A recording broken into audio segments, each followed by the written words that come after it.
अखन अपने सब सुन रहा छी धर्मेंद्र नेवलिया और करण सावरिया के।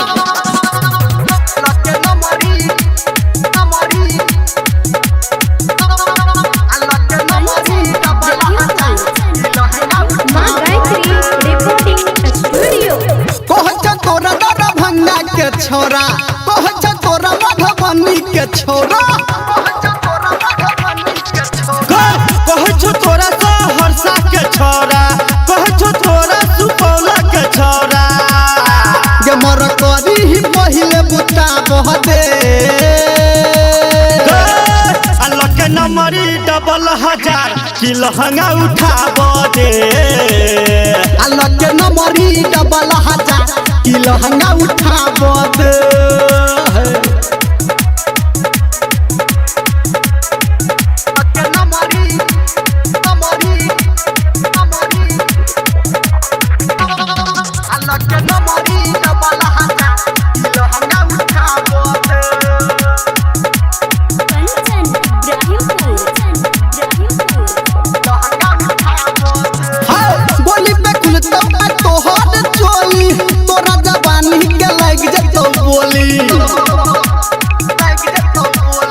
होली पर खुलता तोहर चोली तोरा जवानी के लग जतो बोली तोरा जवानी के लग जतो बोली कहछ तोरा सहरसा के छोरा कहछ तोरा पूर्णिया के छोरा जे मर करी ही पहिले बुता बहदे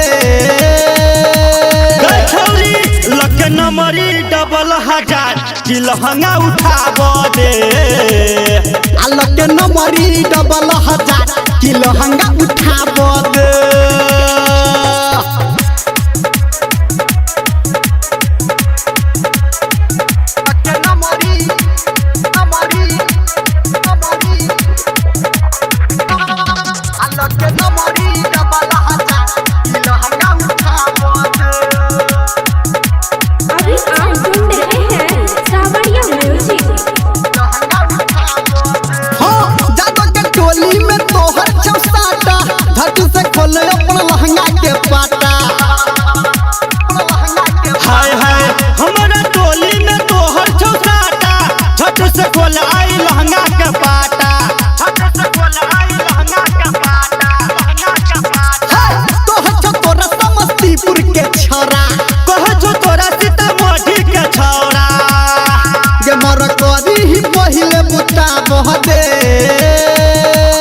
लके नंबरी डबल 1000 की लहंगा उठाब दे अल्लाह के नंबरी डबल 1000 की लहंगा उठाब दे। उठाब दे न गे।